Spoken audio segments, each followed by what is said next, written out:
It's hot, it's smoky, and it's known as the burn building. A lot of times you open the door and you're getting a face full of smoke and you can't see anything at all. And you can be, 3 feet from the fire and still not see it. The Frederick County Division of Fire and Rescue Services Public Safety Training Facility has been utilizing the burn building for over 20 years. This building allows volunteers and recruits to see what it is like going into a real live fire scenario. We do our live fire training here. This building you can burn Class A materials, which is wood and paper, because it's more realistic. It gives you the smoke that you would typically see in a building fire. We split the class up into smaller groups, and they work as small crews of 3 to 4 people. During a scenario, one crew could be performing fire extinguishment, another crew could be doing search and rescue for victims, another crew could be doing ventilation, putting ladders up to the building so they could get in, or other firefighters could get out. We always have a standby team, which is called our rapid intervention team. If a firefighter goes down, it's their responsibility to go in, find the firefighter, and bring them out. But for almost 2 years, the burn building wasn't up to par.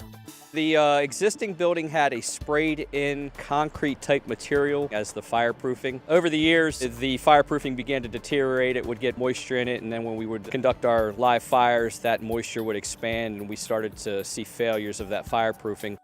Staff members at the Public Safety Training Facility were aware of the dilapidating burn building, and only one room was available for use. Division of Fire and Rescue Services Chief Tom Owens was ready to make a change. The existing building has been here for several years, and it had run its course, and it was time to do something. So Chief Owens put a committee together to kind of weigh the options of what we could do. After the committee was formed, funding from the Capital Improvement Program and efforts from County Executive Jan Gardner made the renovations possible. Renovations started in late August of 2017 and were completed by mid-March of 2018. Now, the burn building is more functional than ever before.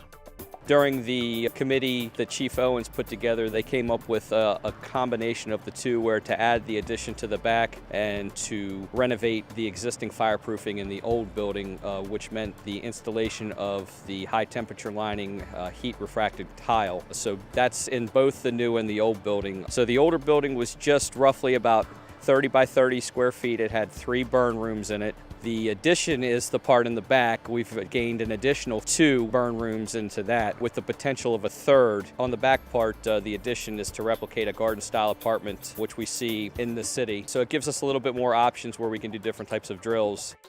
New additions to the 2-story burn building also included grapple hooks and entry points on the building and on the attic.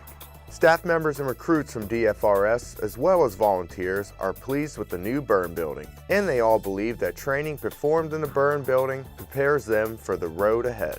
So it's really hard to sit in a classroom and say this is what you're going to experience when you go into a fire. You absolutely have to come out here and do the practical evolutions. In a controlled environment with this building, you're going to see the fire do different things. If you can get into this building, it really puts a lot of things into perspective, for sure. They can teach you all you want in class, and that's what's really neat about this place, is we try to limit the classroom time and get exactly what you need. Try not to make mistakes, but that's why we're here, is to make mistakes, to be honest, and learn here, so we can be as good as we can be in the field.